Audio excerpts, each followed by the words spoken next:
qui est là?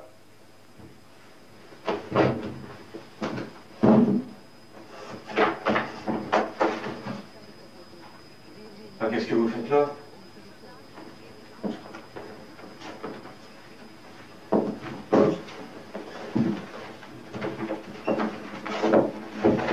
Monsieur, je vous prie de considérer avec la plus grande attention l'objet de notre requête. Comme vous le constatez, le règne de la terreur est arrivé. Le triste citoyen que vous avez vu pour locataire est commandité par une conspiration anti-révolutionnaire qui a pour chef Robespierre et Saint-Just. Vos jours et votre famille sont menacés.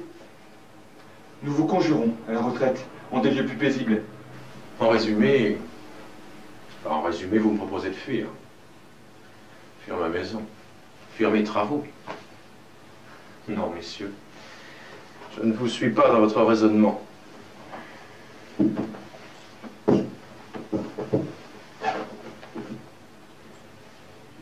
Je me suis intéressé, il est vrai, à la politique de ce département, de cette commune, mais c'était simplement pour des actions de salubrité publique. Qu'est-ce qu'on peut me reprocher aujourd'hui? Qu'ai-je à craindre? Non, je reste ici. Cela dit, je comprends votre inquiétude. Les francs-maçons, les indulgents sont menacés d'exécution, les prêtres chassés de leurs églises et on envoie les jeunes à la guerre. Mais que voulez-vous que l'on demande à un homme de 50 ans? Ici, je peux être utile. La famine va faire des ravages. De tous les blés du canton, il n'y a que les miens qui soient consommables. Ma présence est impérative pour veiller sur mes plantations de pommes de terre. C'est elles qui remplaceront le froment qui nous fera cruellement défaut, ainsi qu'à toute la population.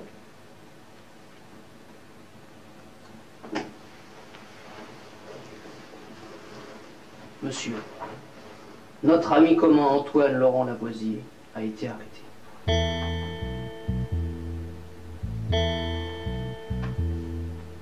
On l'a même accusé d'avoir falsifié du tabac. Tout comme vous, il est homme de science. Tout comme vous, il fait partie de la loge des 9 sœurs. Et vous avez eu vos entrées à la franc-maçonnerie du temps de M. Condorcet. Tout comme nous, vous serez un jour inquiété. Non, un homme de votre trempe ne doit pas rester en dehors de ces événements sanglants. Ce que Candazou propose, ce n'est pas la fuite, c'est le repli. Vous m'apprenez là une bien triste nouvelle. Eh bien non, je ne me replie pas. Je mènerai ma lutte ici, près de Paris.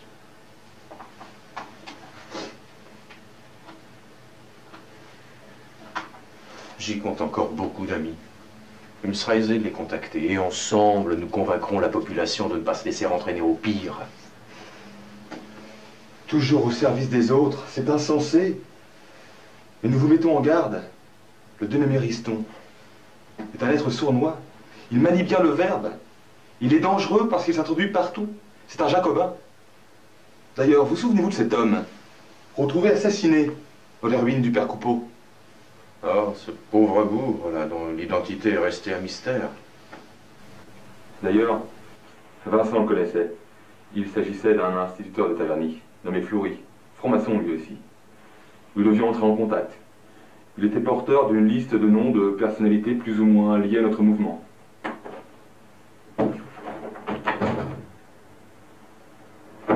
Avec cette liste, il y avait un message de haute importance.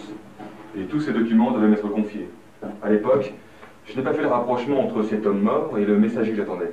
Ce n'est que plus tard que le doute m'est venu à l'esprit. Candace ne pouvait le connaître qu'au travers d'un code. Sa mission consistait à prendre le relais. Et le contenu du message ne devait être connu que des seules personnes inscrites sur la liste. Peu de temps après, arrivait le citoyen Riston. Sur la commune de Cormeilles, nous avions 2 amis, Gilet et Bonne. Tous deux retrouvés morts, la gorge tranchée.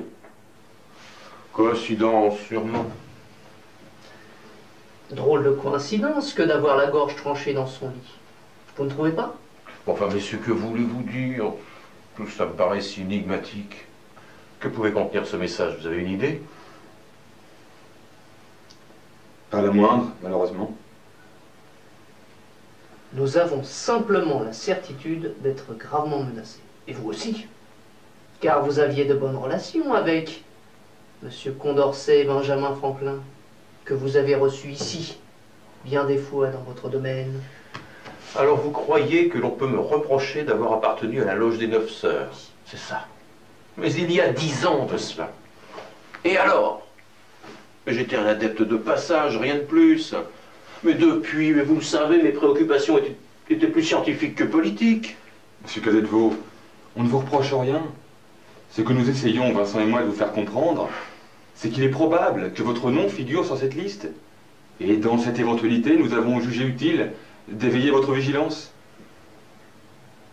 Nous soupçonnons Riston d'être à la tête de ce qui pourrait bien être une exécution organisée, dont les cibles seraient les francs-maçons, mais aussi les Girondins.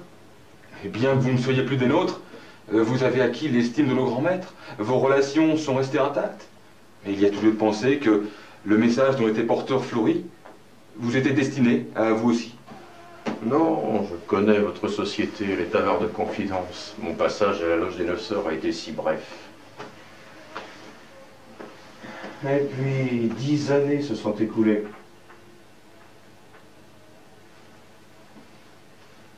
Monsieur, vous allez suivre notre conseil?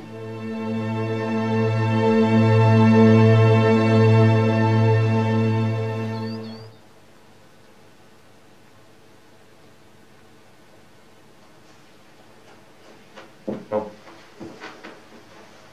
Ma place est ici, à Franconville. Mais soyez rassurés, je ne serai pas inquiété. Les gens, les notables, le maire, même les gendarmes du pays me connaissent. J'ai fait donc la plus grande partie de mes biens à la commune. Tout le monde sait ici que je ne suis pas un homme de profit.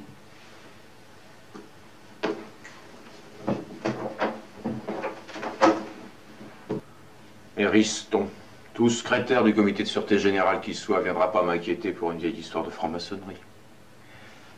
Et puis je doute fort qu'il puisse le prouver. Que Dieu vous garde, monsieur.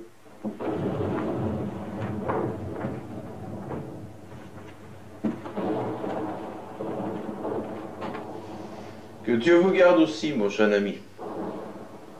Revenez-nous vite.